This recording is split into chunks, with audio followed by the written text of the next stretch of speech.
श्री कृष्ण की लीलाओं से शायद ही कोई शख्स अनजान होगा, लेकिन क्या आप जानते हैं कि कृष्ण की मृत्यु कब और कैसे हुई थी? वो कौन था जिसके हाथों श्री कृष्ण की मृत्यु हुई? मानवता और मानव जाति को लगभग नष्ट कर देने वाला कुरुक्षेत्र का युद्ध शांत हो चुका था। अपने जीत पर पांडव खुश नहीं थे, बल्कि युद्ध से हुई तबाही को देखकर उनका मन बहुत विचलित था। युद्ध के बाद श्री कृष्ण पांडवों के साथ गांधारी और धृतराष्ट्र के पास बेटे दुर्योधन की मौत पर शोक जाहिर करने और क्षमा मांगने पहुंचे। दुर्योधन का खून में लथपथ शरीर और अंधे माँ बाप की आंखों से आंसुओं की बाढ़ से पांडवों का भी दिल भर आया था। गांधारी पांडवों को छोड़ श्री कृष्ण को दुर्योधन की मौत का असली जिम्मेदार मानने लगी। गांधारी ने श्री कृष्ण पर चीखते हुए कहा, आप द्वारकाधीश हैं, जिनकी पूजा मैंने खुद स्वयं विष्णु अवतार मानकर की। क्या आप अपने लिए जरा भी शर्मिंदा नहीं हैं? क्या आप चाहते हैं तो अपनी दिव्य शक्तियों से इस युद्ध को टाल सकते थे।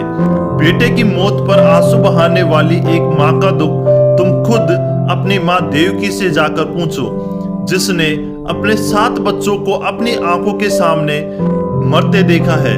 इसके बाद गांधारी ने श्री कृष्ण को श्राप देते हुए कहा, यदि भगवान विष्णु के प्रति मेरी आस्था सच्ची रही है तो आज से ठीक 36 वर्ष बाद तुम भी इसी धरती पर जीवित नहीं रहोगे। द्वारका तबाह हो जाएगा और यादव वंश का हर इंसान एक दूसरे का खून का प्यासा हो जाएगा। यह कहकर गांधारी श्री कृष्ण के चरणों में गिर गई और रोने लगी।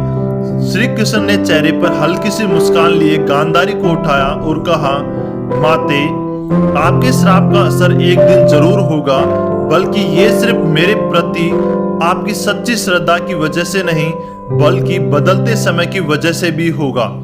कहते हैं कि गांधारी का यही श्राप यादव वंश के विनाश और भगवान कृष्ण की मृत्यु का कारण बना।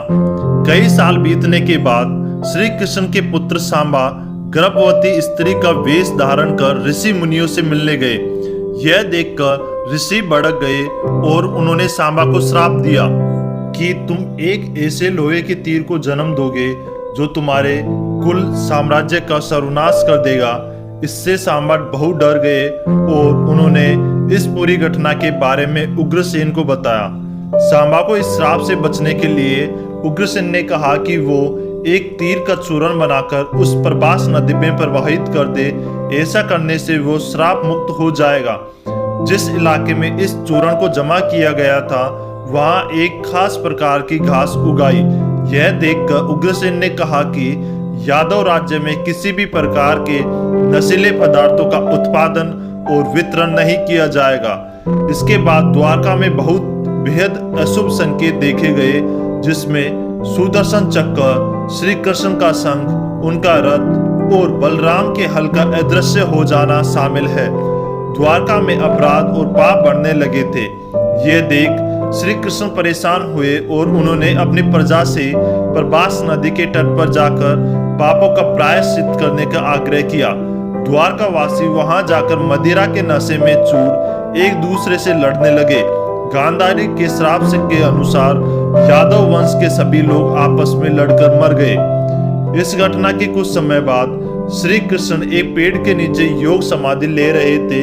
इसी दौरान जरा नाम का एक शिकार वहां हिरण की तलाश में आ गया। जरा ने कृष्ण के हिलते हुए पैरों को हिरण समझा और तीर चला दिया।